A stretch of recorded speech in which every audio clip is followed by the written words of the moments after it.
La télévision a accepté, France 2 a accepté de faire 2 fois 80 minutes parce que le projet était très ambitieux puisqu'il s'agissait de retracer les 50 années donc, des indépendances de nos anciennes colonies d'Afrique. Et il y a 14 colonies, 14 anciennes colonies. Le projet, c'était en gros d'essayer de montrer la cohérence qu'il y avait dans ces 50 années. Bon, les Français se souviennent d'événements comme ça, le Biafra, ont entendu parler de Bob Denard, le mercenaire, les diamants de Giscard, plus récemment l'éviction de Bockel à la demande de Bongo, mais ils font pas le lien entre tout ça. Et l'idée, c'était de montrer que ce qu'on appelle la France-Afrique, c'est-à-dire cette relation bizarre et un peu perverse entre la France et l'Afrique, il y avait une cohérence dans tout ça, que tous ces événements épars étaient reliés par une cohérence qui était en gros l'approvisionnement énergétique de la France. Et en gros, tout part de cette espèce d'angoisse du général de Gaulle qui était de dire on a perdu l'Algérie, donc on n'a plus le pétrole de l'Algérie, il n'y a pas de grand pays sans indépendance énergétique, cette énergie, c'est en Afrique noire qu'on va la trouver dans nos anciennes colonies, donc il met en place à la fin des années 50 un système qui va permettre de garder le contrôle politique et économique de ces pays qui pourtant sont devenus indépendants. La France-Afrique, c'est le Gabon bien évidemment, puisque c'est le Gabon qui prend le relais de l'Algérie quand la France perd le pétrole de l'Algérie. Et en plus le Gabon avec la personnalité d'Omar Bongo qui a joué un rôle très important dans cette relation entre la France et l'Afrique. Et on le voit dans le deuxième film, qui joue même un rôle très important dans la société française. Alors, des grands Africains proches de la France, il y a eu Omar Bongo, il y a eu Senghor, il y a eu Houphouët-Boigny. Alors, je ne parle pas de Senghor et je parle assez peu d'Houphouët-Boigny parce qu'effectivement, ils ne sont pas dans la ligne du film qui était l'approvisionnement énergétique. Je ne parle d'Houphouët-Boigny que quand je parle de la Côte d'Ivoire. Alors, la Côte d'Ivoire, effectivement, j'en ai parlé parce que, bien que ce ne soit pas un pays producteur de pétrole, mais c'est vrai que la Côte d'Ivoire, dans la deuxième partie du film, est tellement symbolique de la dégradation des relations entre la France et l'Afrique. La Côte d'Ivoire, ça a quand même été le paradis africain de la France. C'était quand même l'Eldorado africain de la France. Et donc c'est pour ça que, bien que la Côte d'Ivoire ne soit pas un pays producteur de pétrole, j'en parle dans la deuxième partie pour symboliser justement cette espèce de dégradation très forte des relations entre la France et l'Afrique. Mais pour en revenir au pétrole, donc, ça s'est centré sur le Gabon, ça s'est centré ensuite sur le Congo-Brazzaville, sur l'Angola, bien que l'Angola ne soit pas une colonie française, c'était une colonie portugaise, toujours encore une fois pour rester dans cette problématique de l'approvisionnement énergétique. J'ai parlé aussi du Niger, qui joue un rôle très important dans notre approvisionnement en uranium. Donc du coup, j'ai éliminé beaucoup de choses. En particulier, j'ai éliminé le Rwanda, par exemple. Alors on se dit, tiens, on fait un film sur la France-Afrique sans parler du Rwanda. Oui, parce que le Rwanda, il y a eu des tas de films faits sur le Rwanda. C'est quand même une affaire extrêmement, très particulière. En tout cas, ne rentrez pas dans cette problématique de l'approvisionnement énergétique.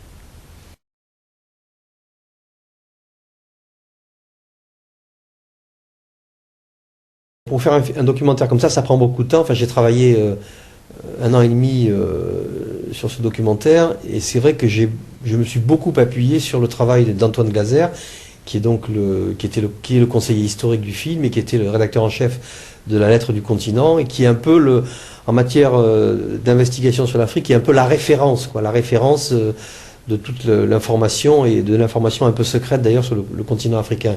Et c'est vrai que sur un film comme ça, qui est un peu dénonciateur, qui est un peu sulfureux, il fallait être sûr de ne pas dire de bêtises, de ne pas dire de contre-vérité. Donc j'avais vraiment besoin d'avoir l'expertise de quelqu'un comme Antoine Glaser, qui a vraiment revu avec moi tout ce qui est dit et tout ce qui est dit dans le film pour ne pas dire de contre-vérité ou d'approximation, quoi.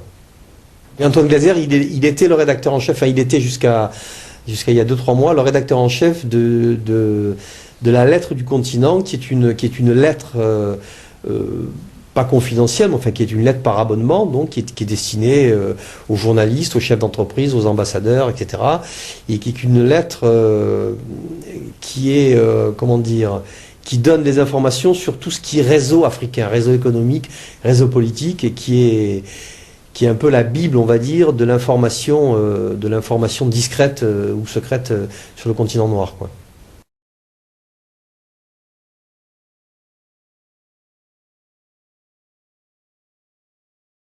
Le système que met en place le général de Gaulle, donc sous l'égide de Jacques Foccart, que les gens de ma génération connaissent, les plus jeunes, bon, c'est moins clair.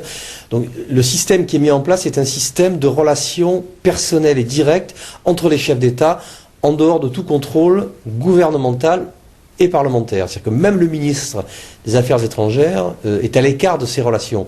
Donc, il y a un monsieur Afrique, il y a parfois le ministre de la Coopération qui tisse des liens, et il y a tout un tas d'intermédiaires qui tissent donc des liens secrets entre les chefs d'État et entre les dirigeants des grandes sociétés pétrolières en particulier. Donc ça, c'est l'opacité du système qui perdure pendant ces 50 années. Alors pourquoi est-ce que maintenant, à un moment donné, il y a des gens qui parlent? Alors, il y a plusieurs raisons à ça. Par exemple, l'affaire Elf, qui est quand même la grande affaire qui a permis de lever un coin du voile sur l'argent du pétrole, et justement cet argent du pétrole qui joue un rôle aussi si important dans la France-Afrique.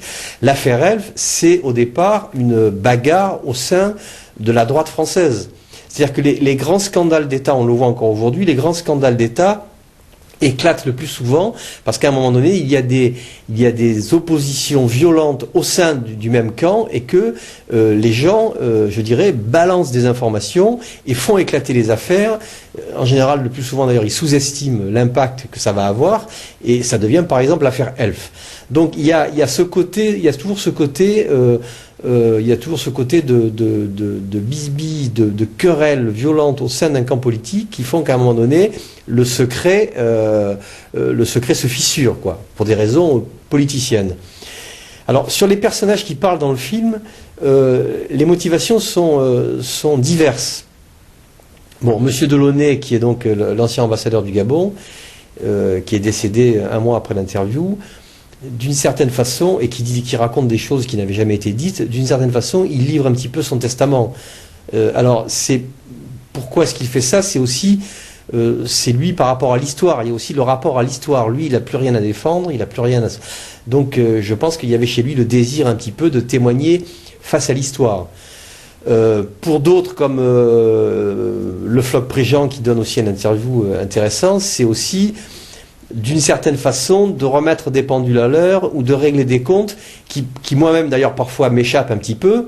C'est-à-dire que ce qui se joue derrière l'acceptation de le Floch Préjean m'échappe un petit peu, mais à un moment donné, il prend la parole, il ne cite pas de nom, mais il dit un certain nombre de choses qui vraisemblablement jouent un rôle important dans son univers à lui.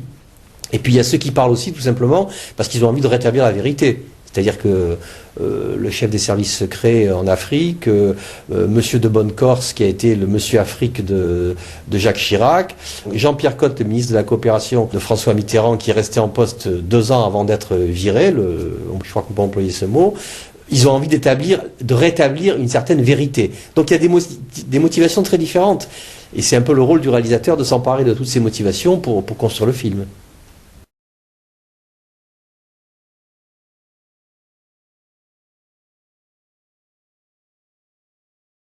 Ce qui apparaît clairement dans le travail que j'ai fait, c'est qu'il y a une continuité absolue durant ces 50 années. C'est-à-dire que quel que soit le régime politique, de droite ou de gauche, et on a quand même eu 2 septennats de François Mitterrand, la politique africaine a été la même, c'est-à-dire une politique du secret et une politique qui s'appuyait beaucoup sur aussi de l'argent secret. Bon, le Floch Préjean explique très bien que quand Mitterrand le nomme, il va le voir en lui disant, ben voilà, moi je me rends compte que Elf donne pas mal d'argent aux partis politiques, qu'est-ce que je fais? Et Mitterrand lui dit, vous continuez, mais vous ne nous oubliez pas.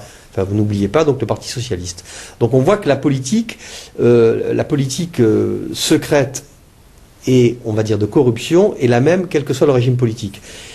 Alors c'est vrai que avec le 2e septennat de François Mitterrand, c'est la grande époque qu'on a appelée l'époque de l'argent roi, et c'est le titre du 2e épisode de ce film. C'est vrai que là, il y a une impression comment dire, enfin tout le monde va à la soupe, quoi, en gros. C'est-à-dire que là, on a l'impression que l'argent, c'est l'époque de Bernard Tapie, et là, qui va d'ailleurs aboutir à l'affaire Elf, c'est-à-dire qu'à un moment donné, la justice va se saisir de cette affaire, et là, on a l'impression que comment dire, que l'argent circule de plus en plus et que on n'est plus dans la raison d'État, on n'est même plus dans la justification de la souveraineté, de l'autonomie énergétique de la France. Il y a aussi de l'enrichissement personnel et là, bon, ça part un peu dans tous les sens, quoi. Est-ce qu'il faut tirer sur une ambulance? Je sais pas. Le pauvre Bernard Kouchner est tellement mal en point. Il en a tellement fait et son arrogance est tellement, on va dire, est devenue tellement pénible que voilà, il est dans le film effectivement le fait qu'il se soit le financement de ce plan de cette étude sur la sécurité sociale au Gabon. Fait sourire, effectivement. Est-ce qu'il était nécessaire de se faire payer des sommes pareilles pour arriver à la conclusion que la sécurité sociale au Gabon ne fonctionnait pas? Comme dit Eva Joly, il y avait des tas d'organismes qui étaient capables en France de faire cette étude gratuitement. Donc effectivement, Kouchner est un peu pris dans cette affaire la main dans le sac. Il y en a d'autres, hein, voilà, il y en a d'autres. Je pense que je dirais qu'il y a très peu dans le personnel politique, il y en a très peu qui ne sont pas allés faire des affaires en Afrique. Très peu.